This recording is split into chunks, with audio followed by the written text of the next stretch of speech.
It's so funny, you know, when you have, beside the old 78 that would break, the 45 single are not breakable. The LPs still play very well, even if they are 80 years old.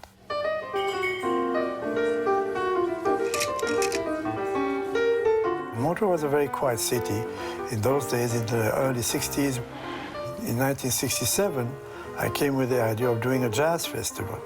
So everybody in Montreux said, a jazz festival? You must be crazy.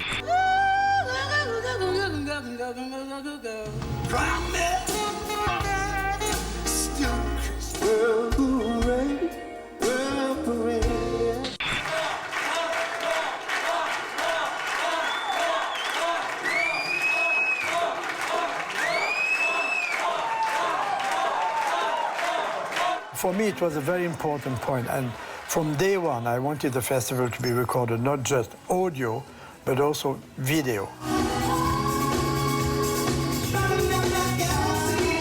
And I had to fight with the artists sometimes. They said, oh, we hate television, we don't want it. I said, how about your grandchildren? I said, well, how about my grandchildren? I said, maybe they like to see how you looked 20 years ago.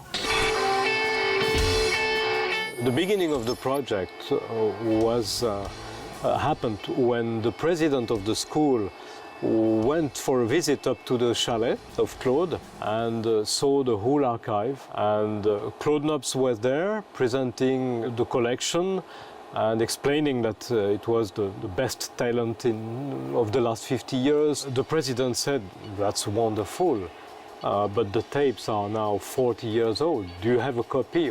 There was only one copy. So if something happened to this copy, it would have been a disaster. The archive of the festival, those 5,000 hours, needed to be saved and be digitalized. At the beginning of the project, the challenge was to find the money, a lot of effort in fundraising. It's a huge project. It brings some millions to do this kind of works.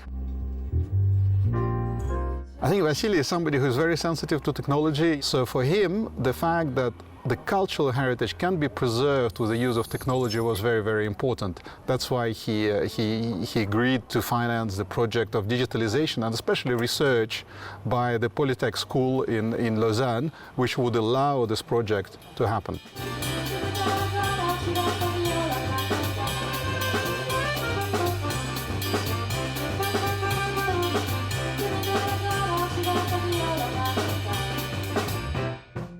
The idea came up that that's opportunity, organizing digitization of the whole, 11,000 hours of video, 6,000 hours of audio, multi-tracks, and then offer that to the researchers in many kind of domains at EPFL, in acoustics, signal processing, image processing, neuroscience, musicology, design, architecture, to build platforms for the people to be able to discover the content as well. It's a long work. Each tape of 1 hour needs 3 hours of work, so it means that we need 15,000 of work to save the complete archive. We need equipment.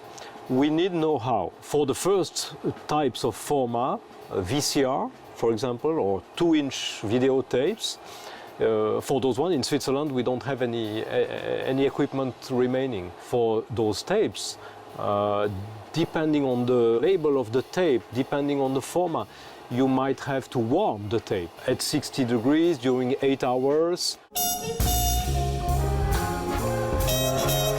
J'ai particulièrement travaillé au fait sur les années 91 à 93 donc, du Montreux Jazz, donc c'était vraiment les années de la HD, de la haute définition. Effectivement, donc de 91 à 93, on avait vraiment le top de la qualité.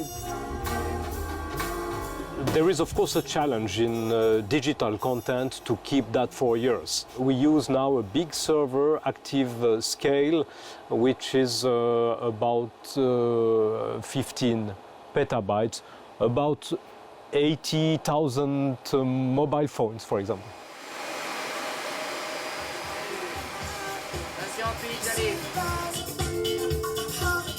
We ingest every year the latest concert, the concert of the new event it's directly added to the archive.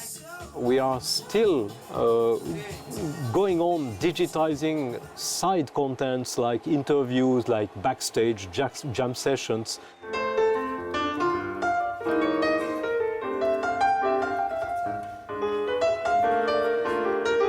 This is an immersive place where people can discover the archive. You see there is a kind of jukebox, and here you can navigate across the years of the festival and maybe select in 2004. And here you would have the days of the festival, and for every day you would have the artists, and then for every artist you have the song that were played.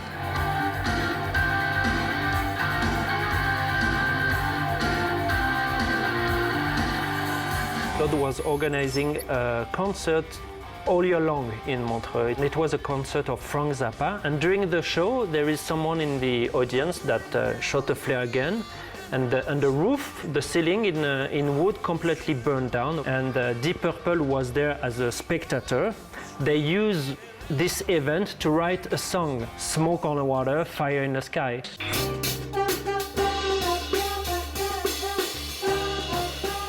I would say there are several types of customer for the archive.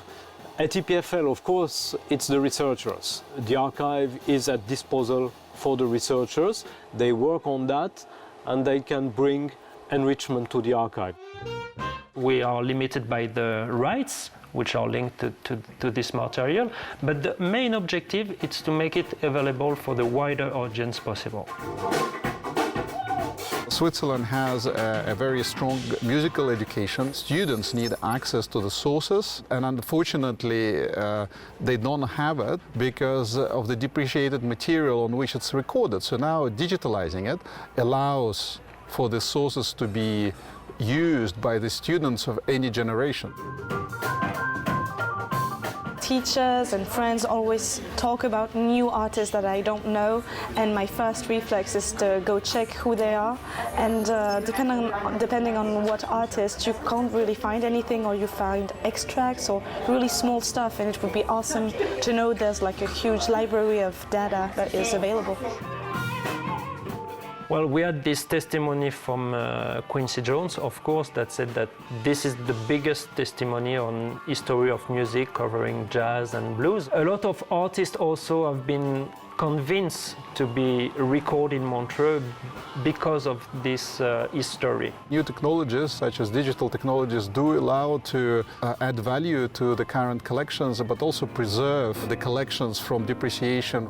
You are so beautiful. The collection was registered at UNESCO. It was the first audiovisual library ever inscribed to the memory of the world.